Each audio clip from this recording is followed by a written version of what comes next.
ತನ್ನ ಜಾತಿ ವಿಚಾರದಲ್ಲೇ ಸುಳ್ಳು ಹೇಳೋ ಅಥವಾ ಕೆಟ್ಟ ಕ್ಲೈಮನ್ನು ಮಾಡಿಕೊಂಡು ಕೋರ್ಟಲ್ಲಿ ತಪರಾಕಿ ಹಾಕಿಸ್ಕೊಂಡಿದ್ದ ನೆನಪಿದೆ ನನಗೆ ಅಲ್ವಾ ಈ MLA. ಹಾಂ ಸರ್, ಮಂಜುನಾಥ್.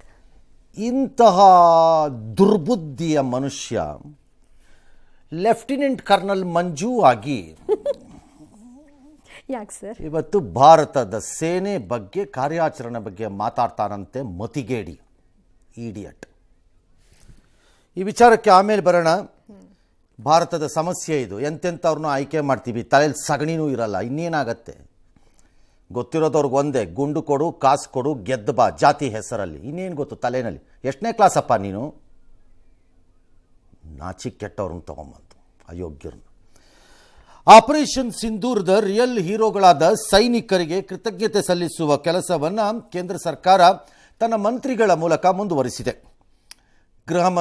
ರಕ್ಷಣಾ ಮಂತ್ರಿ ರಾಜನಾಥ್ ಸಿಂಗ್ ಇವತ್ತು ಶ್ರೀನಗರದ ಬದಾಮ್ಬಾಫ್ ಕಂಟೋನ್ಮೆಂಟ್ಗೆ ಭೇಟಿ ಕೊಟ್ಟರು. ನಂತರ ಗುಜರಾತ್ನ ಭುಜ್ ವಾಯುನೆಲೆಗೆ ಭೇಟಿ ಕೊಟ್ಟರು. ಭುಜ್ ವಾಯುನೆಲೆ ಅತ್ಯಂತ ಕ್ರಿಟಿಕಲ್, ತುಂಬ ಬಹುಮುಖ್ಯವಾದಂತಹ ಒಂದು ಏರ್ ಫೀಲ್ಡ್, ಏರ್ ಬೇಸ್. ನಮಗೆ ಪಶ್ಚಿಮ ಭಾಗದಲ್ಲಿ, ಭಾರತದ ಪಶ್ಚಿಮ ಭಾಗಕ್ಕೆ ಅತ್ಯಂತ ಇಂಪಾರ್ಟೆಂಟ್ ಒಂದು ಏರ್ ಬೇಸ್. ಆಪರೇಷನ್ ಸಿಂಧೂರ ಹೆಸರನ್ನು ಪ್ರಧಾನಿ ಇಟ್ಟಿದ್ದು ಅಂತ ಅವ್ರು ಹೇಳಿದ್ರು. ಯಾರೋ ಒಬ್ಬರು ಇಟ್ರಿ ಅಷ್ಟೆ. ನಮ್ಮ ದೇಶದಲ್ಲಿ ಅಂದರೆ 65-71ರಲ್ಲಿ ಇದೇ ಏರ್ಫೀಲ್ಡಿಂದ, ಅಂದರೆ ವಾಯುನೆಲೆಯಿಂದ ಭಾರತ ತನ್ನ ಬಹುತೇಕ ಆಪರೇಷನ್ಗಳನ್ನು, ಕಾರ್ಯಾಚರಣೆಗಳನ್ನು ನಡೆಸಿತ್ತು. ಮತ್ತೆ ಇವತ್ತು ಅಲ್ಲಿಗೆ ಹೋಗಿದ್ದರ ಕಾರಣ ಪಾಕಿಸ್ತಾನ ಪದೇ ಪದೇ ಟ್ರೈ ಮಾಡಿತ್ತು. ಮೊನ್ನೆ ಈ ಭುಜ್ ಪ್ರದೇಶದಲ್ಲಿ ಅಲ್ಲಿ ದಾಳಿ ಮಾಡೋಕ್ಕಾಗತ್ತಾ ಅಂತ ಟ್ರೈ ಮಾಡಿತ್ತು, ಮಾಡೋಕ್ಕಾಗಿರಲಿಲ್ಲ. That's a different issue.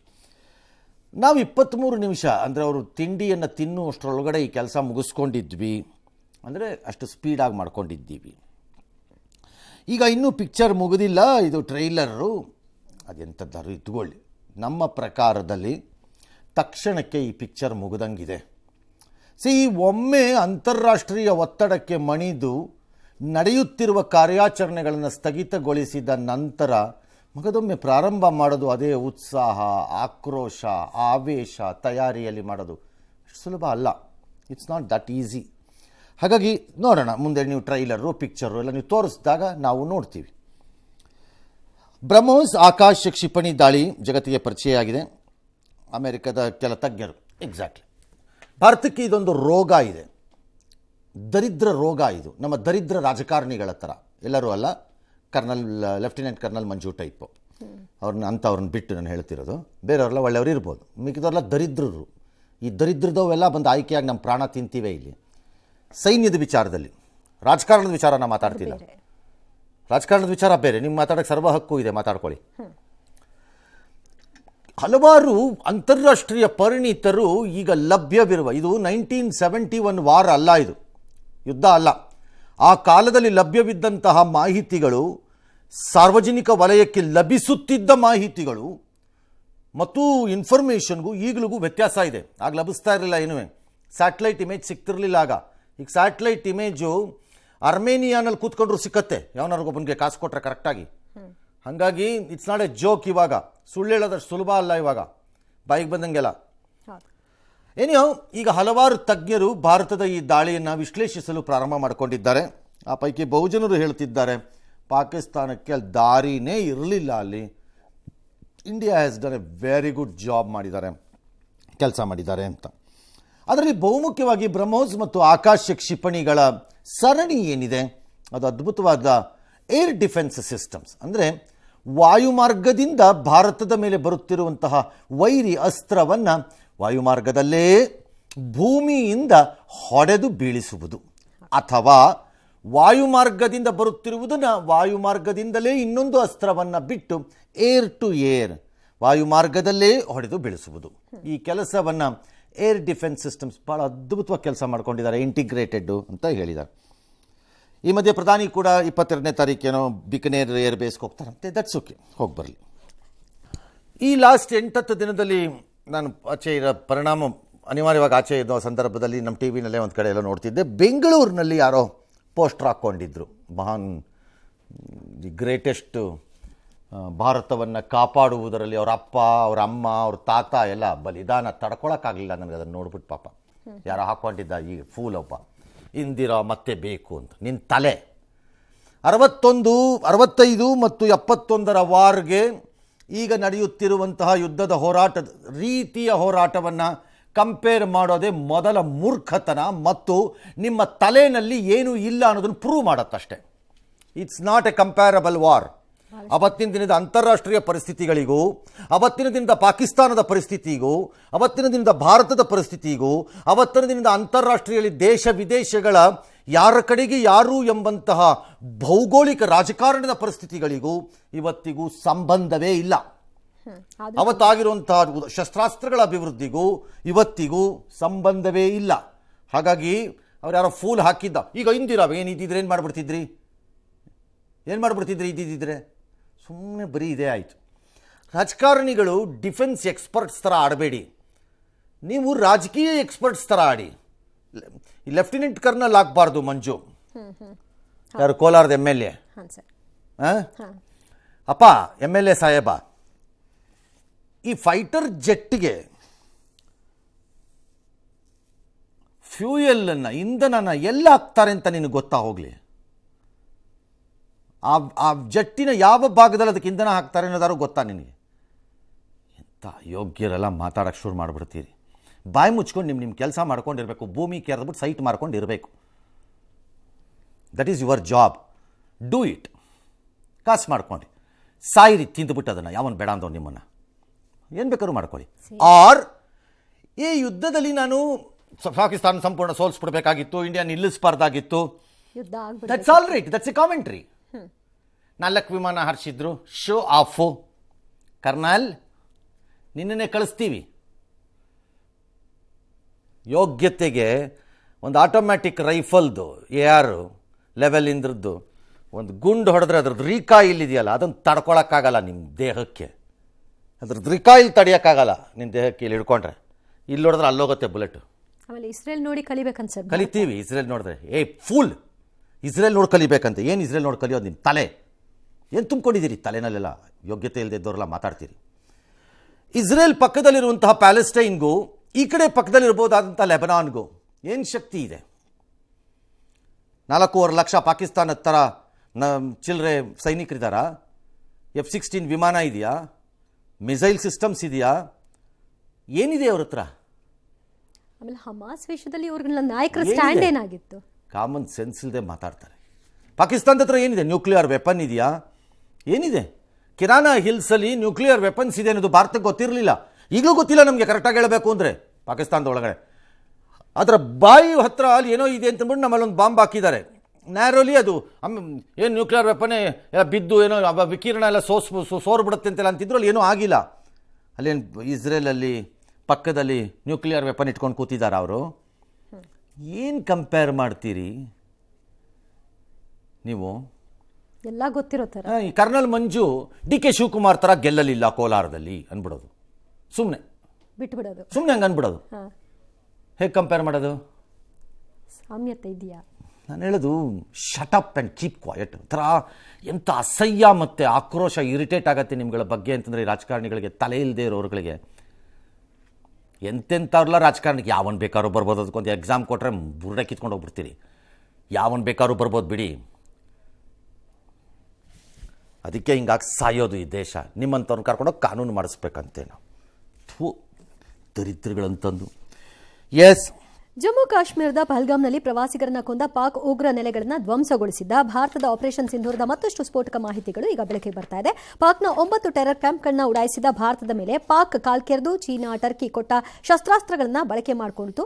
ಅದೆಲ್ಲವನ್ನು ಕೂಡ ಹೊಡೆದುರುಳಿಸಲಾಯಿತು. ಗಡಿ ದಾಟದೆ ಪಾಕಿಸ್ತಾನದ ಒಳಗೆ ಮಿಸೈಲ್ ಡ್ರೋನ್ಗಳನ್ನ ಹಾರಿಸಿ ಬೆಂಕಿ ಮಳೆಯನ್ನ ಸುರಿಸಿತ್ತು. ಇದೀಗ ಆಪರೇಷನ್ ಸಿಂಧೂರದಲ್ಲಿ ಭಾರತೀಯ ಸೇನೆ ಏನೆಲ್ಲ ಶಸ್ತ್ರಾಸ್ತ್ರಗಳನ್ನ 600ಕ್ಕೂ ಹೆಚ್ಚು ಡ್ರೋನ್ಗಳನ್ನು ನಾವು ಹೊಡೆದುರುಳಿಸಿದ್ದೇವೆ ಅನ್ನೋ ಮಾಹಿತಿಯನ್ನ ಭಾರತೀಯ ಸೈನ್ಯದ ಮೂಲಗಳು ಅಥವಾ ದೇಶದ ರಕ್ಷಣಾ ಇಲಾಖೆ ಮೂಲಗಳು ಕೊಡ್ತಾ ಇವೆ. That's okay. 750 ಮಿಸೈಲ್ಗಳಿಂದ ಬಳಸಿದ್ದೀವಿ ಅಂದರೆ ಯಾವುದು? It could be N Akash, BrahMos ಇರ್ಬೋದು, ಆಕಾಶ್ ಇರ್ಬೋದು, ಡ್ಯಾಶ್ ಡ್ಯಾಶ್ ಡ್ಯಾಶ್ ಸೀರೀಸಿಂದ ಯಾವುದೇ ಇರ್ಬೋದು, ನಮ್ಗೆ ಗೊತ್ತಿಲ್ಲ. ಬಳಸಿದ್ದನ್ನೆಲ್ಲ ಹೇಳಬೇಕು ಅಂತ ದೇಶ ಅಂತ ಎಲ್ಲೂ ಇಲ್ಲ. ಅದು ಪಾರದರ್ಶಕವಾಗಿರಬೇಕು ಅನ್ನೋಕ್ಕೆ ಯುದ್ಧ ಪಾರದರ್ಶಕವಾಗಿ ನಡೆಯಲ್ಲ. ಕಾಮನ್ ಸೆನ್ಸ್ ಇರೋ ಲೆಫ್ಟಿನೆಂಟ್ ಕರ್ನಲ್ ಮಂಜು ತಿಳ್ಕೋಬೇಕು. ಹೌದು. ವಾಟ್ ಮಂಜು ಕರ್ನಲ್ ಯಾವತ್ತು ಹೋಗೋದು? ಬಾರ್ಡ್ರಲ್ಲಿ ಒಂದೆರಡು ದಿನ ಅಕ್ಕನೂರು ಸೆಕ್ಟರ್లో ಎಲ್ಲರೂ ಒಂದು ಕಡೆ ಹಾಕಿಸ್ಕೊಡ್ತೀನಿ, ಒಂದು 20 ಡೇಸು ಫ್ರಂಟ್ ಲೈನ್ಗೆ ಹೋಗ್ಬಿಟ್ಟು ಬನ್ನಿ, ಗೊತ್ತಾಗತ್ತೆ ಕಷ್ಟ ಏನು ಅಂತ. ಇಲ್ಲಿ ಕೂತ್ಕೊಂಡು ಬುರ್ಡ ಬಿಡೋದಲ್ಲ, ದುಡ್ಡು ಮಾಡಿಬಿಟ್ಟು. ಇನ್ನು 1000ಕ್ಕೂ ಹೆಚ್ಚು ಗನ್ ಸಿಸ್ಟಮ್ಸ್ ಬಳಸಿದ್ದೀವಿ. That is integrated air defence ಸಿಸ್ಟಮ್ಸಲ್ಲಿ. L-70 ZU-23 ಏನೇನು ಗನ್ಗಳು dash. It doesn't matter to ಪಬ್ಲಿಕ್ಗೆ. How does it matter? ನಮಗೆ ಎಷ್ಟು ಬಳಸಿದ್ರು ನಮ್ಗೆ ಅವೆಲ್ಲ ಸಂಬಂಧ ಅಲ್ಲ, ಬೇಕಾಗಿಲ್ಲ. ಆರ್ಡಿನರಿ ಪೀಪಲ್ಗೆ, ಸ್ಟಡಿ ಮಾಡೋರಿಗೆ ಬೇಕು, ಅಧ್ಯಯನ ಮಾಡೋರು. ಈಗ ಅಧ್ಯಯನ ಆಗಬೇಕು. ಭಾರತದ ಲೂಪೋಲ್ಗಳೇನಾದ್ರು ಇದೆಯೋ ತಗ್ಗಿರ ಅಧ್ಯಯನ ಮಾಡ್ತಾರೆ. ಗ್ಯಾಪ್ಸ್ ಏನಾದ್ರು ಇದೆಯಾ ನಮ್ದು ಏರ್ ಡಿಫೆನ್ಸ್ ಸಿಸ್ಟಮ್ಸಲ್ಲಿ ಅಧ್ಯಯನ ಮಾಡ್ತಾರೆ. ನಮ್ಮ ಆಕಾಶ ಆಗಲಿ ಅಥವಾ ಯಾವುದೇ ವೆಪನ್ಸ್ ಆಗಲಿ ನಾವು ಇಂಟೆಂಡೆಡ್ ಟಾರ್ಗೆಟ್ಸ್ಗೆ ಹಾಕಿದಾಗ ಅನುಭವಿಸಿದ್ದಂಥ ಲಾಸ್ಗಳೇನಾದ್ರು ಅದನ್ನ ಕರೆಕ್ಷನ್ಸ್ ಏನು ಅಧ್ಯಯನ ಮಾಡ್ತಾರೆ. ಮಾಡಲ್ಲ ಅಂತ ಯಾರು ಹೇಳಿದ್ದು ನಿಮಗೆ? ದೇರ್ ವಿಲ್ ಬಿ ಇನ್ನಾರ್ಮಸ್ ಸ್ಟಾಫ್ ಕಾಲೇಜ್ಗಳಲ್ಲಿ ಈಗ ಅಧ್ಯಯನಗಳು ನಡೆಯುತ್ತವೆ ಇದ್ರ ಮೇಲೆ. ಅದ್ರ ಪಾಠ ಅವ್ರು ಕಲ್ತ್ಕೋತಾರೆ, ನಮಗಲ್ಲ, ಅದು ನಂದಲ್ಲ ಕೆಲಸ. 15ಕ್ಕೂ ಹೆಚ್ಚು ಬ್ರಹ್ಮೋಸ್ ಸೂಪರ್ಸಾನಿಕ್ ಕ್ಷಿಪಣಿಗಳನ್ನು ಉರುಳಿಸಿದ್ದಾರೆ ಡ್ಯಾಶ್. ಪ್ರಾಬ್ಲಮ್ ಈಸ್ ಈಗ ಇಂಡಿಯಾ ಯೋಚನೆ ಮಾಡ್ತಾ ಇದೆ, ಓಕೆ ನಮ್ಮ ಮಿಸೈಲ್ ಸಿಸ್ಟಮ್ಸ್ ವರ್ಕ್ ಆಗಿದೆ, particularly Akash and BrahMos. Of course additional support by Bengaluru manufactured, ಇನ್ನೊಂದು ಮತ್ತೊಂದು ಅಂತ ಕಾಮಿಕಾಜಿ ಸೂಯಿಸೈಡ್ ಡ್ರೋನ್ಗಳು ಡ್ಯಾಶು ಎಲ್ಲ ವರ್ಕ್ ಆಗಿವೆ. ಬಟ್ ಕ್ವಶನ್ ಇದೆ, ಕಾಸ್ಟಿಂಗ್ ವಿ ಶುಡ್ ನಾವು start looking into it ಅಂತ. ಅಂದರೆ ಇದರ ವೆಚ್ಚದ ಬಗ್ಗೆ ನಾವೀಗ ನೆಕ್ಸ್ಟ್ ಆಲೋಚನೆಗಳನ್ನು ಮಾಡಬೇಕು. ಚೀಪ್ ಆಗಿ ಯುದ್ಧವನ್ನು ಆ ಕಡೆಯಿಂದ ಮಾಡ್ತಾ ಇದ್ರೆ ನಾನು ಈ ಕಡೆಯಿಂದ ಕಾಸ್ಟ್ಲಿ ಯುದ್ಧ ಮಾಡೋಕ್ಕಾಗಲ್ಲ, ಮಾಡೋಕ್ಕೆ ಬರಲ್ಲ. ಹಂಗೆ ಮಾಡ್ತಾ ಹೋದ್ರೆ ನಾನು ಬರ್ಬಾದಾಗ್ತಾ ಹೋಗ್ತೀನಿ. ಹಾಗಾಗಿ ಹೌ ಡು ಐ ರೆಸ್ಪಾಂಡ್? ಇದೆಲ್ಲ ಸ್ಟಡಿ ಪಾಯಿಂಟ್ಗಳು. ಕರ್ನಲ್ ಮಂಜು ಕೋಲಾರ ಸ್ಟಾರ್ಟ್ ಮಾಡಲಿ. Star 4 star general. ಹಾಗಾಗಿ ದೀಸ್ ಕ್ವಶನ್ಸ್ಗೆ ನಾವು ಉತ್ತರ ತಗೋತಾರೆ ಯಾವತ್ತೋ ಒಂದಿನ ಉತ್ತರವನ್ನು ದೇಶದ ಆ ಸಂಸ್ಥೆಗಳು. ಎಸ್. ಇನ್ನು ಆಪರೇಷನ್ ಸಿಂಧೂರ ಬಳಿಕ ಸೇನೆಯ ಆತ್ಮನಿರ್ಭರತೆ ಹೆಚ್ಚಳಕ್ಕೆ ಬಜೆಟ್ನಲ್ಲಿ ಸೇನಾ ಅನುದಾನದಲ್ಲಿ 50,000 ಕೋಟಿ ಹೆಚ್ಚಳ ಮಾಡಲು ಕೇಂದ್ರ ಸರ್ಕಾರ ನಿರ್ಧಾರ ಮಾಡಿದೆ ಅಂತ ತಿಳಿದು ಬಂದಿದೆ. ಅದರಲ್ಲಿ ಇಸ್ರೇಲ್ನ ಐರನ್ ಡೋಮ್ ರೀತಿಯಲ್ಲೇ ಸ್ವಂತ ಅತ್ಯಾಧುನಿಕ ಏರ್ ಡಿಫೆನ್ಸ್ ಸಿಸ್ಟಮ್ ನಿರ್ಮಾಣಕ್ಕೆ ಸಿದ್ಧತೆ ನಡೆಸಿದೆ. ಇದಕ್ಕಾಗಿ 50,000 ಕೋಟಿ ಪೂರಕ ಬಜೆಟ್ಗೆ ಚಳಿಗಾಲದ ಅಧಿವೇಶನದಲ್ಲಿ ಅನುಮೋದನೆ ಪಡೆಯುವ ಸಾಧ್ಯತೆ ಇದೆ. ಇನ್ನು ವಿಶೇಷ ಅಧಿವೇಶನ ಬದಲಿಗೆ ಜುಲೈನಲ್ಲೇ ಆರಂಭವಾಗಲಿರುವ ಮುಂಗಾರು ಅಧಿವೇಶನದಲ್ಲೇ ಸರ್ಕಾರ ಸಂಪೂರ್ಣ ವಿವರ ನೀಡುವ ಲೆಕ್ಕಾಚಾರ ಹೊಂದಿದೆ ಅಂತ ತಿಳಿದು ಬಂದಿದೆ. ಈ ಮಧ್ಯೆ ಭಯೋತ್ಪಾದನೆಯ ವಿರುದ್ಧ ರಾಜತಾಂತ್ರಿಕ ಅಭಿಯಾನವನ್ನು ಆರಂಭಿಸ್ತಾ ಇರುವ ಸರ್ಕಾರ ಪಾಕ್ ಉಗ್ರರ ನಂಟನ್ನ ಬಹಿರಂಗಪಡಿಸಲು ವಿದೇಶಕ್ಕೆ ಶಶಿ ತರೂರ್ ನೇತೃತ್ವದಲ್ಲಿ ಸರ್ವಪಕ್ಷ ಸಂಸದರ ನಿಯೋಗ ಕಳಿಸ್ತಾ ಇದೆ. ಈ ನಿಯೋಗ ಅಮೆರಿಕ, ಇಂಗ್ಲೆಂಡ್, ಯುರೋಪ್ ರಾಷ್ಟ್ರಗಳಿಗೆ ಭೇಟಿ ನೀಡಿ ವಿವರಣೆಯನ್ನು ನೀಡಿ ಬೆಂಬಲವನ್ನು ಕೋರಲಿದೆ. ಈ ಮಧ್ಯೆ ಪಾಶ್ಚಿಮಾತ್ಯ ರಾಷ್ಟ್ರಗಳಿಂದ ಚೀನಾ ಹಾಗೂ ಭಾರತದ ಮೇಲೆ ಕಣ್ಣಿಟ್ಟು ಬಿಕ್ಕಟ್ಟು ಎದುರಾದ ಪ್ರಮುಖ ಪಾತ್ರ ವಹಿಸಲು ಬಯಸುತ್ತೇವೆ ಅಂತ ರಷ್ಯಾ ವಿದೇಶಾಂಗ ಸಚಿವ ಸರ್ಜೆ ಲಾವ್ರೋವ್ ಹೇಳಿಕೆ ಕೊಟ್ಟಿದ್ದಾರೆ. ಜಾಗತಿಕ ಮಟ್ಟದಲ್ಲಿ ಈ ರೀತಿ ಕಳಿಸೋದ್ರಿಂದ ಭಾರತಕ್ಕೆ ಡಿಪ್ಲೊಮೆಸಿ ಮಾಡ್ಕೋತಾರೆ. ಇಸ್ರೇಲ್ನ ಐರನ್ ಡೋಮ್ ರೀತಿ ಭಾರತವೂ ಮಾಡುತ್ತೆ. ಆ್ಯಕ್ಚುಲಿ ಇಟ್ಸ್ ವೆರಿ ಅನ್ಫೇರ್ ಆ ರೀತಿಯ ಕಂಪ್ಯಾರಿಸನ್ಸ್. ಆ್ಯಪಲ್ ಟು ಆ್ಯಪಲ್, ಸೇಬಿಗೆ ಸೇಬನ್ನು ಹೋಲಿಸಬೇಕು, ಸೇಬಿಗೆ ತಂದು ದ್ರಾಕ್ಷಿ ಹೋಲಿಸಬಾರ್ದು. ಇಸ್ರೇಲ್ನ ಐರನ್ ಡೋಮ್ ಸಿಸ್ಟಮ್ ಮತ್ತು ಅಲ್ಲಿರಬಹುದಾದ ಸರ್ಕಮ್ಸ್ಟೆನ್ಸಸ್ಸು ಮತ್ತು ಅದರ ರಿಕ್ವೈರ್ಮೆಂಟ್ಸು, ಅನಿವಾರ್ಯತೆಗಳು ಮತ್ತು ಅವಶ್ಯಕತೆಗಳಿಗೂ ಭಾರತಕ್ಕೂ ವ್ಯತ್ಯಾಸ. 1000 ಗಟ್ಟಲೆ ಕಿಲೋಮೀಟರ್ಗಳಿವೆ ನಮ್ಮದು ಗಡಿ. ತಮಾಷೆ ಅಲ್ಲ ಇದು, ಆಟಗಳಲ್ಲ ಇವೆಲ್ಲ. 30-40 ಸೈಟು ಕರ್ನಲ್ ಮಂಜು, ಇವು ಕ್ರಿಯೇಟ್ ಮಾಡೋ 30-40ನಲ್ಲಿ 1 ಫೀಟ್ ಬಂದರೆ ಜಗಳ ಆಗಲ್ವೇನಪ್ಪ? ಹಾಗೆ ಇದು 1000 ಕಿಲೋಮೀಟರ್ಗಳು ಗಟ್ಟಲೆ ಇದೆ. It's not easy. Okay, plane land ಆಯಿತು ಅಂತ ಇಟ್ಕೊಳ್ಳೋಣ, ಬೇರೆ ಕತೆ. ಬೆಟ್ಟಗಳು, ಗುಡ್ಡಗಳು, ಸಮುದ್ರ, ನದಿಗಳು, ಕಂಡ ರೀತಿಯ ಭೂಪ್ರದೇಶಗಳಿವೆ, ಅರಣ್ಯ, ಏನು ಡೆಸರ್ಟು ಇದು ಇದೆ, ಮರುಭೂಮಿಗಳು ಎಲ್ಲ ಇದೆ. It's not easy. ಅದಕ್ಕೊಂದು ಬಹಳ ದೀರ್ಘಕಾಲದಿಂದ ಭಾರತ ಇದನ್ನು ಮಾಡ್ಕೊಂಡು ಬರೋಕ್ಕೆ ಟ್ರೈ ಮಾಡ್ತಾ ಇದೆ.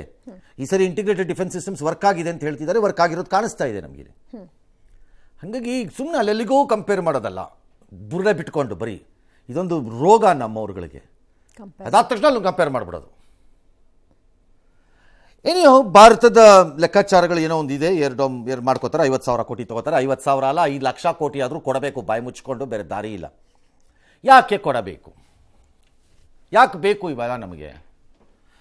ಈಗ ನಡೆದಂತಹ ಮೊನ್ನೆಯ ಸೀಮಿತ ಆಪರೇಷನ್ಸ್ ಕಾರ್ಯಾಚರಣೆಯಲ್ಲಿ ನೀವೆಲ್ಲ ಭಾರತದಲ್ಲಿ ಅಥವಾ ನಮ್ಮ ಪಬ್ಲಿಕ್ ಟಿವಿ ಕರ್ನಾಟಕ ಕನ್ನಡ ಆದ್ದರಿಂದ ನಮಗೆ ಹೊರಗಡೆ ಏನು ನಮಗೆ ಗೊತ್ತಿಲ್ಲಪ್ಪ, ನಾವು ಇಲ್ಲಿ ಹೇಳೋಣ. ನಮ್ಮ ಜನ ಏನು ಗಮನಿಸಿದ್ದೀವಿ? ನಮ್ಮ ಜೊತೆ ಯಾರು ನಿಂತ್ಕೊಂಡ್ರು? ಭಾರತದ ಜೊತೆ ಯಾರು ನಿಂತ್ಕೊಂಡ್ರು? ಯಾರು ಒಬ್ಬರು ಒಂಚೂರು ಯೋಚನೆ ಮಾಡ್ಕೊಂಡು ಹೇಳಿ ಉತ್ತರ, ನಿಮ್ಮ ಮನಸ್ಸುಗಳೇ ಹೇಳ್ಕೊಳ್ಳಿ. ಯಾರು ನಿಂತರು ಭಾರತದ ಜೊತೆ? ಸಂಪೂರ್ಣವಾಗಿ ಶತಾಯ ಗತಾಯ, ಸೂರ್ಯ ಚಂದ್ರ ಏನೇ ಬರದೇ ಇದ್ರು ಸರಿ, ನಾವು ಭಾರತದ ಜೊತೆ ನಿಲ್ತೀವಿ ಅಂತ ಯಾರು ಬಂದರು? ಯಾರೂ ಬರಲಿಲ್ಲ. ಅಮೆರಿಕ ತನ್ನ ಡ್ರಾಮಾ ಆಡ್ತು. ಹಲವು ದೇಶಗಳು ನಮ್ಮನ್ನು ಮಿತ್ರರು ಅಂತ ನಾವು ಅಂದ್ಕೊಂಡ್ರವರೆಲ್ಲ ಮೌನಕ್ಕೆ ಶರಣಾದರು. ಇನ್ನೊಂದಷ್ಟು ಜನ ಹಂಗೂ ಬೇಡ ಹಿಂಗೂ ಬೇಡ, ನಮಗೇನು ಗೊತ್ತೇ ಇಲ್ವಲ್ಲ. ಈ ನಮ್ಮ ಕೆಟ್ಟ ದುಷ್ಟ ಕಚಡ ರಾಜಕಾರಣಿಗಳ ಥರ ಸಿಕ್ಕಾಕೊಂಡಾಗ 6 ದಿನ ಮೀಡಿಯಾ ಕೈಲಿ ಸಿಕ್ಕಾಕೊಳ್ಳದೆ ಕಳ್ಳರ ಥರ ಓಡಾಡ್ತಾರಲ್ಲ, ಸೇಫಾಗಿ ಆ ಟೈಪ್ ಓಡಾಡ್ಕೊಂಡಿದ್ರು ಕೆಲವು ದೇಶಗಳು. ಯಾರು ಬಂದರು ನಮ್ಮ ಜೊತೆ? ವೆರಾಸ್ ದ್ರೋಹಿ, ಕುತಂತ್ರಿ, ಭಯೋತ್ಪಾದಕರನ್ನ ಪೋಷಿಸ್ಕೊತಾ ಬಂದಿರೋಂತಹ ಪಾಕಿಸ್ತಾನಕ್ಕೆ ಅವರವರ ಲೆಕ್ಕಾಚಾರಗಳ ಪ್ರಕಾರದಲ್ಲಿ ಹೇಗೆ ಸಪೋರ್ಟಿಗೆ ಬಂದರು? 1 ಕಂಟ್ರಿನೋ 2 ಕಂಟ್ರಿನೋ? ಚೈನಾ ಬಂತು, ಟರ್ಕಿ ಬಂತು, ಅಜರ್ಬೈಜಾನ್ ಬಂತು, ಅಟ್ಲೀಸ್ಟ್ ನೇರವಾಗಾದರೂ ಬಂದರು. ಸೌದಿ, ಕತರ್, ಈ ಗಲ್ಫ್ ಕಂಟ್ರಿಗಳಲ್ಲಿ ಕೆಲವ್ರನ್ನೆಲ್ಲ ಬಿಟ್ಬಿಡೋಣ ಬೇಕಾರೆ, ಅವರು ಏನು ಮಾಡಿದ್ರು ಹಿಂದ್ಗಡೆಯಿಂದ ಅನ್ನೋದು ಬೇರೆ ವಿಚಾರ. ಯಾರು ಬಂದರು ನಮಗೆ? ಅಂದರೆ ಅರ್ಥ ಭಾರತ ತನ್ನ ಯುದ್ಧವನ್ನು ತಾನೇ ಮಾಡಬೇಕು ಭವಿಷ್ಯದಲ್ಲಿ. ಯಾರನ್ನೂ ನಂಬಕ್ಕಾಗಲ್ಲ, ಯಾರನ್ನೂ ನಂಬಕ್ಕಾಗಲ್ಲ. ನಾವು ಆಯಾ ದೇಶಗಳು ಅವ್ರವ್ರಿಗೆ ಅನುಕೂಲಕ್ಕೆ ತಕ್ಕಂತೆ ನಮ್ಮನ್ನು ಚಿವುಟ್ತಾರೆ, ಅಥವಾ ನಮಗೆ ಒಂದಷ್ಟನ್ನು ಏನಾದ್ರು ತರಲೆ ಮಾಡ್ತಾರೆ ಅಷ್ಟೇ ಬಂದು, ಅಥವಾ ಹೆಲ್ಪ್ ಮಾಡ್ತೀವಿ ನಾಟಕ. ಚೈನಾ ಕತ್ತರಿಸಬೇಕು ಅನ್ನೋ ಆಸೆಗೆ ಅಮೇರಿಕಾ ನಮಗೆ ಸಪೋರ್ಟ್ ಮಾಡಬೇಕಷ್ಟೇ, ಅದಷ್ಟೇ ಉಳ್ಕೊಂಡ್ರೋ ಆಸೆ, ಇನ್ನೇನು ಇಲ್ಲ ಅಲ್ಲಿ. ಅದಕ್ಕೆ ರಷ್ಯಾದ ಸರ್ಜೆ ಲ್ಯಾವ್ರೋವ್ ಹೇಳ್ತಾ ಇರೋದು, one of the most experienced foreign minister Putin ಇದರಲ್ಲಿ ಸಂಪುಟದಲ್ಲಿ ಸರ್ಜೆ ಲ್ಯಾವ್ರೋವ್ ಹೇಳ್ತಿರೋದು, ವೆಸ್ಟರ್ನ್ ಕಂಟ್ರೀಸ್ಗೆ, ಪಾಶ್ಚಿಮಾತ್ಯ ರಾಷ್ಟ್ರಗಳಿಗೆ, ಅಮೆರಿಕಾನು ಸೇರಿ ಇನ್ಕ್ಲೂಡಿಂಗ್ ಯುರೋಪ್, ಚೈನಾ ಮತ್ತು ಭಾರತ ಬಡದಾಡಬೇಕು. ಬಡದಾಡಿದ್ರೆ ಲಾಭ. ಅಫ್ಕೋರ್ಸ್ ಅನ್ಫಾರ್ಚುನೇಟ್ಲಿ ಸಿಚುಯೇಷನ್ನು ಹಾಗೇ ಇದೆ, ನಾವೇನು ಮಾಡೋಕ್ಕಾಗ್ತಾ ಇಲ್ಲ. ಮೂಲತಃ ನಮಗೂ ಚೈನಾಗೂ ಬಹಳ ದೊಡ್ಡ ಸಮಸ್ಯೆಗಳಿಲ್ಲ, ಎಕ್ಸೆಪ್ಟ್ ಗಡಿ ಪ್ರದೇಶದ ಕೆಲವು ವಿಚಾರಗಳನ್ನು ಬಿಟ್ಟರೆ ಬಹಳ ದೊಡ್ಡ ಸಮಸ್ಯೆಗಳಿಲ್ಲ ನಮಗೆ. ಪಾಕಿಸ್ತಾನದ ರೀತಿ ಹಿಂದೂ ಮುಸ್ಲಿಂ ಅಂತನೋ, ನಮ್ಮದು ದೇಶ ಒಡೆದಿದ್ದು ಅಂತನೋ, ಮತ್ತೊಂದು ಮಗದೊಂದು 2 ಯುದ್ಧ ಮಾಡಿ ಹಿಂಗೆ ಆಗಿದೆ ಅಂತನೋ, ಅಲ್ಲಿಂದ ಅವರು ಭಯೋತ್ಪಾದಕನೇಂತೇನೆ ನಮ್ಗೆ ಇಲ್ಲಿ ಕಳಿಸ್ಕೊಟ್ಬಿಟ್ಟು ಜಮ್ಮು ಕಾಶ್ಮೀರದಿಂದ ಹಿಡಿದು ಚಾಮರಾಜನಗರದವರೆಗೂ ಕಾಟ ಕೊಡ್ತಾರೆ ಅಂತನೋ, ನಮಗೆ ಅವೆಲ್ಲ ಯಾವುದೂ ಇಲ್ಲ. ಬಟ್ ಸ್ಟಿಲ್ ಜಿಯೋಪೊಲಿಟಿಕಲ್ ರೀಸನ್ಸ್ ನಾವು ಫೈಟಿಂಗಲ್ಲಿದ್ದೀವಿ, ಅದು ಅವ್ರಿಗೆ ಬೇಕು ಅಂತ ಸರ್ಜೆ ಲ್ಯಾವ್ರೋವ್ದು ಇದು ಒಂದು ವಾದ ಮಿಲಿಟರಿನಲ್ಲಿ. ಚೈನಾ, ಇಂಡಿಯಾ ಮತ್ತು ರಷ್ಯಾ ಒಂದಾದರೆ ಭಾಳ ದೇಶಗಳಿಗೆ ಉಲಗಾಳವಿಲ್ಲ ಅನ್ನೋದು ಒಂದು ವಾದ ಇದೆ. ಅದೊಂದು ವಾದ ಇದೆ, ದಟ್ಸ್ ಅ ಡಿಫರೆಂಟ್ ಇಶ್ಯೂ. ಅದು ಈ ವಾದಗಳನ್ನು ಚರ್ಚೆ ಮಾಡ್ಬೋದು ರಾಜಕಾರಣಿಗಳು, ಮಾಡಬಾರ್ದು ಅಂತಲ್ಲ. ನಾಟ್ ಕೋಲಾರ ಕರ್ನಲ್ ಅಲ್ಲ, ಬುರ್ರ ಬಿಟ್ಕೊಂಡು ಕೂತ್ಕೊಳ್ಳೋದು. ಹಾಗಾಗಿ ಟ್ರಮೆಂಡಸ್ಲಿ ಬದಲಾಗೋಗಿದೆ ಪ್ರಪಂಚ. ಅಮೆರಿಕಕ್ಕೆ ಚೈನಾನ ಕತ್ತರಿಸಬೇಕು. ಮುಂದಿನ ದಿನದಲ್ಲಿ ಯುದ್ಧ ಮುಂದುವರಿತು, ಆಪರೇಷನ್ ಸಿಂಧೂರ ನಿಂತಿಲ್ಲ ಅಂತ ಹೇಳಿದ್ದಾರೆ. ಓಕೆ, ಆಲ್ ರೈಟ್, ನಾಳೆ ಬೆಳಗ್ಗೆ ವಾಪಸ್ ರೀಸ್ಟಾರ್ಟ್ ಅಂತ ಇಟ್ಕೊಳ್ಳೋಣ. ಹೀಗಿರ್ಬೋದು ಯುದ್ಧ. ಒಂದು ಕಾಲದಲ್ಲಿ ಅಮೆರಿಕದಿಂದ 80-90% ಶಸ್ತ್ರಾಸ್ತ್ರಗಳನ್ನು ಖರೀದಿ ಮಾಡಿಕೊಂಡು ಅಥವಾ ಪುಕ್ಕಟೆ ಇಸ್ಕೋತಾ ಇದ್ದಂಥ ಪಾಕಿಸ್ತಾನಕ್ಕೆ ಇವತ್ತು ಅದೇ 80-85% ಶಸ್ತ್ರಾಸ್ತ್ರ ಕೊಡ್ತಿರೋದು ಚೈನಾ ಕೊಡ್ತಾ ಇದೆ. ಇನ್ನೊಂದು ಕಡೆ ಶೀತಲ ಸಮರ ನಡೀತಾ ಇದ್ದ ಸಂದರ್ಭದಲ್ಲಿ ರಷ್ಯಾ ಮತ್ತು ಅಮೆರಿಕ ಮಧ್ಯೆ, ಅವತ್ತಿನ USSR ಮಧ್ಯೆ ನಡೀತಿದ್ದಾಗ 80-85% ಅಥವಾ 75% ಶಸ್ತ್ರಾಸ್ತ್ರವನ್ನು ರಷ್ಯಾದಿಂದ ಪಡೀತಾ ಇದ್ದಿದ್ದಂಥ ಭಾರತ ಇವತ್ತು 50-60-30% ಮಾತ್ರ ಪಡೆಯುತ್ತೆ, 50-60% ಬೇರೆ ಕಡೆಯಿಂದ ತಗೊಳುತ್ತೆ, ವಿಚ್ ಈಸ್ ವೆಸ್ಟರ್ನ್. ಯಾರವತ್ತು ನಮಗೆ ಆ ಶಸ್ತ್ರಾಸ್ತ್ರ ಕೊಡಲಿಲ್ವೋ, ಲೈಕ್ ಅಮೆರಿಕ ಆಗ್ಬೋದು ಅಥವಾ ಯುರೋಪ್ ಆಗ್ಬೋದು, ಇವತ್ತು ಅವರು ನಮಗೆ ಅತಿ ಹೆಚ್ಚು ಕೊಡ್ತಾ ಇದ್ದಾರೆ. ಯಾರವತ್ತು ಪಾಕಿಸ್ತಾನಕ್ಕೆ ಕೊಡಕ್ಕೆ ತಯಾರಿ ಇರಲಿಲ್ವೋ, ಇವತ್ತು ಅವರು ಕೊಡ್ತಾ ಇದ್ದಾರೆ. ಸೊ ಅಲ್ಟಿಮೇಟ್ಲಿ ಚೈನಾ ನಿರ್ಮಿತ ಒಂದಿಷ್ಟು ಶಸ್ತ್ರಾಸ್ತ್ರಗಳು ಮೇ ಬಿ ಪಾಶ್ಚಿಮಾತ್ಯ ಅಂದರೆ ಯುರೋಪ್ ಮತ್ತು ಅಮೆರಿಕ ಎರಡೂ ಸೇರಿದಂತೆ ಒಂದಷ್ಟು ಶಸ್ತ್ರಾಸ್ತ್ರಗಳು ಜೊತೆಗೆ ನಮ್ಮ ದೇಶದಲ್ಲೇ ಆತ್ಮನಿರ್ಭರ ಭಾರತದಲ್ಲಿ ಬಹುಶಃ ತಯಾರಿ ಆಗಬಹುದಾದ ಒಂದಿಷ್ಟು ಶಸ್ತ್ರಾಸ್ತ್ರಗಳ ನಡುವೆ ಯುದ್ಧ ನಡೆಯುತ್ತೆ ಅಷ್ಟೇ. ಇದು ಭವಿಷ್ಯದಲ್ಲಿ ನಡೆದರೆ war is not the first option. But war should be always an option. ಯುದ್ಧ ಮೊದಲ ಆಯ್ಕೆ ಆಗಬಾರದು, ಆದರೆ ಯುದ್ಧ ಆಯ್ಕೆಯ ಪಟ್ಟಿಯಲ್ಲಿ ಯಾವಾಗಲೂ ಇರಬೇಕು. ಇಲ್ಲದಿದ್ದರೆ ವೈರಿ ಹೆದರ್ಕೊಳ್ಳಲ್ಲ. That's the problem. ಹಾಗಾಗಿ ಇವತ್ತಿನ 50,000 ಕೋಟಿ 76,000 ಕೋಟಿ ಎಲ್ಲ ಈ ಥರ ಬುರ್ರ ಬಿಟ್ಕೊಂಡು ಓಡಾಡಬಾರ್ದು ಸರ್ಕಾರ. 5,00,000 ಕೋಟಿನಾರು ಆಗಲಿ, ಕೀಪ್ ಆನ್ ಗೋಯಿಂಗ್. ನಾವೀಗ ಫೈಟರ್ ಜೆಟ್ಸ್ ಮ್ಯಾನುಫ್ಯಾಕ್ಚರ್ಲಿ ನಾವು ಹಿಂದಿದ್ದೀವಿ. ಕೆಲವು ನ್ಯಾವಲ್ ಅಂದರೆ ನೌಕಾದಳಕ್ಕೆ ಬೇಕಾದಂಥ ಹಾರ್ಡ್ವೇರ್ಗಳನ್ನು ಮಾಡ್ಕೊಳ್ಳೋದ್ರಲ್ಲಿ ನಾವು ಹಿಂದಿದ್ದೀವಿ. ಕೆಲವು ಮಿಸೈಲ್ ಸಿಸ್ಟಮ್ಸ್ ಪ್ರಾಬಬ್ಲಿ ಇನ್ನೂ ಬೆಟರ್ ಪ್ರಿಪೇರ್ಡ್ ಸಿಸ್ಟಮ್ಸನ್ನು ಮಾಡ್ಕೊಳ್ಬೇಕಾದ ಕಾಲ ಬಂದಿದೆ. ನಮ್ಮಲ್ಲಿ ನಾವು ನಂಬಿಕೆ ಇಟ್ಕೊಂಡು ಈ ಕೆಲಸಗಳನ್ನ ಮಾಡದೇ ಇದ್ದರೆ, ನಮ್ಮ ನೆರವಿಗೆ ಯಾರಾದರೂ ಬರ್ತಾರೆ ಅಂತ ಯಾರು ಅಂದ್ಕೊಂಡಿದ್ರೆ, ಇನ್ಕ್ಲೂಡಿಂಗ್ ಕರ್ನಲ್ ಮಂಜು, ಯಾರೂ ಬರಲ್ಲ. ಈ ಬುರ್ಡೆಗಳು ಬರುತ್ತವೆ ಅಷ್ಟೇ. ಕಾಸು ಕೊಟ್ಟು, ಗುಂಡು ಕೊಟ್ಟು, ಸಾರಾಯಿ ಕೊಟ್ಟು, ಓಟ್ ಹಾಕಿಸ್ಕೊಂಡು, ಹಲ್ಕಟ್ಟು ಕೆಲಸ ಮಾಡಿ, ಭ್ರಷ್ಟಾಚಾರ ಮಾಡಿ, ಹೇಸಿಗೆ ತಿನ್ನುವಂಥ ಇವುಗಳು ನಮ್ಗೆ ಉಳ್ಕೊಳತ್ವೆ ಅಷ್ಟೇ. ಈ ದರಿದ್ರಗಳು ದೇಶ ಎಗರು ಬಿದ್ದೋಗ್ಬಿಡುತ್ತೆ. ಎಸ್, ಪಹಲ್ಗಾಮ್ ಉಗ್ರ ದಾಳಿಯ ಬಳಿಕ ಪಾಕ್ ವಿರುದ್ಧ ಭಾರತ ಸಾರಿರುವ ಜಲಸಮರಕ್ಕೆ ಜಮ್ಮು ಮತ್ತು ಕಾಶ್ಮೀರ ಮಾಜಿ ಸಿಎಂ ಮೆಹಬೂಬಾ ಮುಫ್ತಿ ವಿರೋಧ ವ್ಯಕ್ತಪಡಿಸಿದ್ದಾರೆ. ಸಿಂಧು ನದಿ ನೀರು ಒಪ್ಪಂದ ಸ್ಥಗಿತಗೊಳಿಸಿರುವುದು ಸರಿಯಲ್ಲ, ನೀರನ್ನ ಒಂದು ಆಯುಧವನ್ನಾಗಿ ಬಳಸೋದು ಅತ್ಯಂತ ಅಪಾಯಕಾರಿ ಅಂತ ಹೇಳಿದ್ದಾರೆ. ಇದಕ್ಕೆ ಒಮರ್ ಅಬ್ದುಲ್ಲಾ ಹೇಳ್ತಾರೆ, ಅಮ್ಮ ಆ ಕಡೆ ಇರೋರದ್ದು ಮೆಚ್ಚಿಸ್ತಾ ಇದ್ದಾಳೆ ಅಂತ. ಇದು ನಮ್ಮ ಹಣೆ ಬರಹ. ಬಾಯಿ ಮುಚ್ಕೊಂಡಿರಬೇಕಾದಂಥ ದರಿದ್ರಗಳು ಬಾಯಿ ಮುಚ್ಕೊಂಡಿರಲ್ವಾ?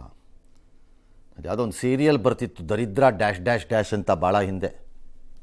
ಆ ಥರ ಬರಲ್ಲ ಅವುಗಳು. ಇವು ಬಾಯಿ ಮುಚ್ಕೊಂಡು ಕೂರಲ್ಲ. ಇವಿದ್ದಾಗ ಕತ್ತೆ ಕಾಯ್ತಾ ಇದ್ವು ಇವು. ಈ ಒಮ್ಮ ಪ್ರೈಮ್ ಮಿನಿಸ್ಟರ್, ಚೀಫ್ ಮಿನಿಸ್ಟರ್ ಆಗಿದ್ದಾಗ ಕತ್ತೆ ಕಾಯ್ತಿದ್ಲ ಇವು. ಒಮ್ಮ ಮಣ್ಣು ತಿಂತಿದ್ಯಾ ನೀನು ಅಂತ ಯಾವನು ಕೇಳಲ್ಲ ಅವಳನ್ನು. ನಿನ್ನ ತಂಗಿನೇ ಎತ್ತಾಕೊಂಡು ಹೋದಾಗ ಬಿಡಿಸ್ಕೊಂಬರಕ್ಕೆ ನಾವು ಬಿಡುಗಡೆ ಮಾಡಿಕೊಟ್ವಲ್ಲ. ಅಯ್ಯೋ ಲಜ್ಜಿಗೆಟ್ಟ ಹೆಂಗಸ್ತಂದು. ಮಾನ ಮರ್ಯಾದೆ ಇದೆಯಾ ನಿನಗೂ, ನಿಮ್ಮ ಅಪ್ಪಂಗೂ ಇಬ್ಬರಿಗೂ? ಯಾರೂ ಕೇಳಲ್ಲ. ಎತ್ತಾಕೊಂಡೋಗಿದ್ದವ್ರನ್ನ ಬಿಡಿಸ್ಕೊಂಬಂದ್ವಲ್ಲ, ಅಯೋಗ್ಯರು ಕೆರಳಿಸ್ತಾರಂತ. ಏನೀಗ ಕೆರಳಿದ್ರೆ ಏನಾಗುತ್ತೆ? ಏನು ಕೆರಳು ಹೋಗಿದ್ದಕ್ಕೆ ನೋಡಲಿಲ್ವಾ? ಹೇಯ್, ಇಂಥ ಬುಟ್ಟಿಲಿ ಅಲ್ಲಿ ಕಿತ್ತಿರ ಅವು ಭಾಳ ನೋಡ್ಬಿಟ್ಟಿದ್ದೀವಿ ಅಂತ ಹೇಳ್ಬೇಕು ಭಾರತದಲ್ಲಿ. ಬಸ್ ಅವು ಬಿಟ್ಬಿಡ್ತೀನಿ ಅಂತ. ಏನು ಕೆರಳಿದ್ರೆ ಏನಾಯ್ತು ಈಗ? ಅಫ್ಕೋರ್ಸ್ ನನ್ನ ಮನಸ್ಸಲ್ಲೂ ಇದೆ, ಪಕ್ವವಾದ ಕಾಲ ಆಗಿತ್ತು, ಪಾಕಿಸ್ತಾನಕ್ಕೆ ಬಿಡಬಾರ್ದಾಗಿತ್ತು ಈ ಸರಿ ಅಂತ ನನ್ನ ಮನಸ್ಸಲ್ಲೂ ಇದೆ. ಅದು ನನಗೂ ಇದೆ. ಪಕ್ವವಾಗಿತ್ತು ಕಾಲ, ಈ ಸರಿ ಹೊಡೆದಾಕ್ಬಿಡ್ಬೇಕಾಗಿತ್ತು ಸರಿಯಾಗಿ ಈ ಕೋತಿ ಕಂತ್ರಿಗಳಿಗೆ ಅಂತ ಅನ್ಸುತ್ತೆ. It's all right, there are some other calculations beyond my thinking. ನನ್ನ ಆಲೋಚನೆಗಳನ್ನು ಮೀರಿದ ಆಲೋಚನೆಗಳು ಇರ್ಬೋದು ದೇಶಕ್ಕೆ. ನಾನೇ ಬುದ್ಧಿವಂತ ಅನ್ಕೊಳ್ಳೋಕ್ಕಾಗಲ್ಲ. ಇಲ್ಲಿ ಭಾರತ ಕಳಿಸಬೇಕಾದ ಸಂದೇಶವನ್ನು ಕಳಿಸಿದೆ ಪಾಕಿಸ್ತಾನಕ್ಕೆ. ತನ್ನ ಬಳಿ ಇರುವ ಉಪಕರಣಗಳಿಂದ ಪರೀಕ್ಷೆ ಮಾಡುವುದರಲ್ಲಿ ಸಫಲವಾಗಿದೆ. ಮತ್ತು ವೈರಿಗೆ ನಿನ್ನ ಒಳಕ್ಕೆ ಬಂದು ನಾವು ಬಾರಿಸ್ತೀವಿ, ಅದೇ ಇನ್ನು ಮುಂದಿನ ಮಾಮೂಲು ಕ್ರಿಯೆ ಅನ್ನೋದನ್ನು ಹೇಳಿಬಿಟ್ಟಿದೆ. ಹಿಂದೆ ಇಲ್ಲ, ಅಯ್ಯೋ ಪಾಕಿಸ್ತಾನ ದೊಡ್ಡ ಒಳಗೋಗ್ಬಿಟ್ಟು ಮಾಡೋದಾ, ಅಯ್ಯೋ ಅಲ್ಲಿಗೆ ಮಿಸೈಲ್ ಕಳಿಸೋದಾ, ಅಯ್ಯೋ ಅಂತಿದ್ರು. ಈಗ ಅವೆಲ್ಲ ಹೋಯ್ತು. ಬಂದರೂ ಒಳಗೋಗ್ತಾರೆ ಅಷ್ಟೇ. ನಾಳೆ ಏನಾದ್ರು ಹೆಚ್ಚು ಕಡಿಮೆ ಮಾಡಿದ್ರೆ ಸುಮ್ಮನೆ ಒಳಗೋಗ್ತಾರೆ. ನೋಡ್ತಾ ಇರಿ, ಅದಾಗೋಯ್ತದೆ. ಬಾಗಲ್ ತಕೊಂಡು ಒಳಗೆ ಹೋಗಾಗಿದೆ ಈಗ. ಅದಕ್ಕಿನ್ನ ಎದುರಲ್ಲ ಯಾರು ಅದು ಮಾಡಿದ್ದಾರೆ. ಆದರೆ ಕೆಲವು ಹಾರ್ಡ್ ಕೋರ್ ನಮ್ಮಂಥ ಕೆಲವರುಗಳಿಗೆ ಅನಿಸೋಂಥ ಕೆಲವು ಆಬ್ಜೆಕ್ಟಿವ್ಸ್ ಏನಿತ್ತು, ಕೆಲವರಿಗೆ POKನೇ ಕಿತ್ಕೊಂಡ್ಬಂದ್ಬಿಡ್ಬೇಕಾಗಿತ್ತು ಅನ್ಸತ್ತೆ. ಇದೊಂದು ಅವಕಾಶ ಇತ್ತು, ಇದು ಬಿಡಬಾರ್ದಾಗಿದೆ. ಕೆಲವರಿಗೆ ಬಲೂಚನ್ನ ಹೊಡೆದ್ಬಿಟ್ಟ ಕಡೆ ಇನ್ನೊಂದು ದೇಶ ಮಾಡಿಬಿಟ್ಟೆ ನಾವು ಆಚೆ ಬಂದ್ಬಿಡ್ಬೇಕಾಗಿತ್ತು ಅಂತ ಅನ್ಸತ್ತೆ. ಹೀಗೆ ಒಬ್ಬೊಬ್ರಿಗೂ ಒಂದೊಂದು ಅನಿಸ್ತಾ ಇದೆ. ಅದು ಬೇರೆ, ಅದನ್ನು ಡಿಸ್ಕಸ್ ಮಾಡ್ಬೋದು ಬೇಕಾರೆ. ನಾವು ಅರ್ಲಿ ಬಂದ್ಬಿಟ್ವ ಆಚೆಗೆ, ಯಾಕೆ ಬರೋಕ್ಕೆ ಹೋದ್ವಿ ನಾವು ಈ ಸಂದರ್ಭದಲ್ಲಿ ಅಂತ ಡಿಸ್ಕಸ್ ಮಾಡೋಣ. ಬೇರೆ ವಿಚಾರ. ಅದು ಬಿಟ್ಬಿಟ್ಟು 4 ವಿಮಾನ ಹಾರಿಸಿದ್ರು, ಶೋ ಕೊಟ್ಟರು. ಏನಪ್ಪ ಶೋ? ನಿನ್ನ ಟೈಪ್ ಇಷ್ಟಿಷ್ಟಾಗಲ್ಲ ಕುರ್ಚಿನಲ್ಲಿ ಕೂತ್ಕೊಬಿಟ್ಟು ಹಿಂಗೆ ಅನ್ಕೊಂಡು ಕೈಯಲ್ಲಿ ಹಾಕ್ಕೊಟ್ರು ಅದನ್ನೆಲ್ಲ ಶೋನಾ? ಐ ಬೆಟ್ ಒಂದು ಪವರ್ಫುಲ್ ಆಗಿರೋ ಒಂದು ಆಟೋಮ್ಯಾಟಿಕ್ ಒಂದು ವೆಪನನ್ನು ಫೈರ್ ಮಾಡೋಕ್ಕಾಗಲ್ಲ. ಭಾಳ ಜನ ಗೊತ್ತಿಲ್ಲ ಅದು ರಿಕಾಯಿಲಲ್ಲಿ ಹೆಂಗಿರುತ್ತೆ ಅಂತ. ಹೊಡೆದ್ರೆ ಭುಜ ಕಿತ್ಕೊಂಡು ಹೋಗ್ಬಿಡುತ್ತೆ. 3 ದಿನ ಒದ್ದಾಡಬೇಕು, ಡಿಸ್ಲೊಕೇಟ್ ಮಾಡ್ಕೊತೀರಿ ಅಷ್ಟೇ, ಹೆಚ್ಚು ಕಡಿಮೆ ಆದ್ರೆ. ಆಮೇಲೆ ಇಲ್ಲಿ ಬಂದು ಕೂತ್ಕೊಂಡು ಶೋ ಅಂತೆ, ಶೋ ಮಾಡೋ ಕೆಲಸ ಮಾಡ್ಕೊಂಡು ಬಾಯಿ ಮುಚ್ಕೊಂಡು ಬಿದ್ದಿರಬೇಕು. ಎಸ್.